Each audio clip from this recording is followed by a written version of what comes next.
இரவில் வேட்டை, பகலில் தூக்கம். இதுதான் ஆந்தையின் வாழ்க்கை முறை. ஆந்தை ஒன்று பகல் நேரத்தில் தனது மரப்பொந்திற்குள் ஆய்ந்து உறங்கிக் கொண்டிருந்தது. வெட்டுக்கிளி ஒன்று அந்த பக்கமாக வந்தது. வெட்டுக்கிளி அன்று நல்ல உற்சாகத்தில் இருந்தது. அதனால் பெருங்குரலெடுத்து இரைச்சலோடு உண்டு பண்ணியது. ஆந்தையின் தூக்கம் கெட்டுப்போனது. அதனால் எரிச்சலுடன் கத்தியது. வெட்டுக்கிளியே, என்ன செய்கிறாய்? ஏன் கூச்சல் போடுகிறாய் என்றது. அதற்கு வெட்டுக்கிளி, ஆந்தையே, யாரை கூச்சல் போடுவதாக சொல்கிறாய்? நான் சங்கீதம் இசைக்கிறேன் என்றது. அதற்கு ஆந்தை, நீ கூச்சல் போடுவதை சங்கீதம் என்றால் பின்னர் சங்கீதத்தை என்னவென்று சொல்வது என்றது. உடனே வெட்டுக்கிளி, அடே வந்துட்டாரு சங்கீத கலாவதி. ஆந்தையே, உன்னோட குரல் பற்றி எனக்கு தெரியாதா என்ன? பிறரை அச்சுறுத்தும் உன் குரல் விடவும் என் குரல் இனிமையாத்தான் என்றது. ஆந்தை யோசித்தது. வெட்டுக்கிளி மீண்டும் கூச்சலிடத் தொடங்கியது. ஆந்தை சமாதானமாக பேச விரும்பியது.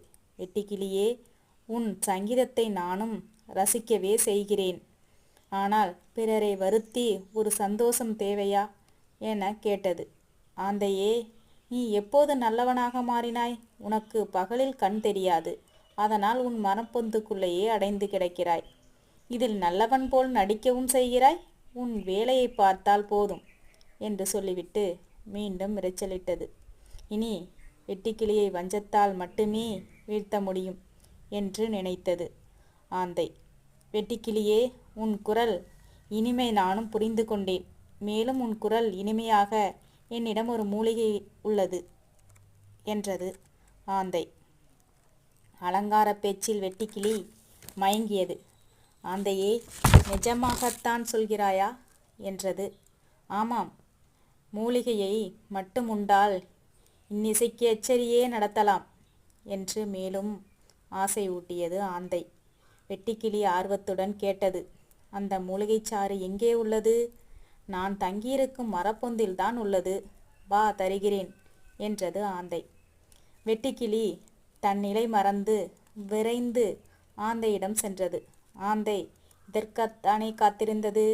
வெட்டுக்கிளியை தன் கால்களால் பற்றி கொத்தி தின்றது. அதன் பின்னர் மீண்டும் நிம்மதியாக தூங்கவும் ஆரம்பித்தது ஆந்தை.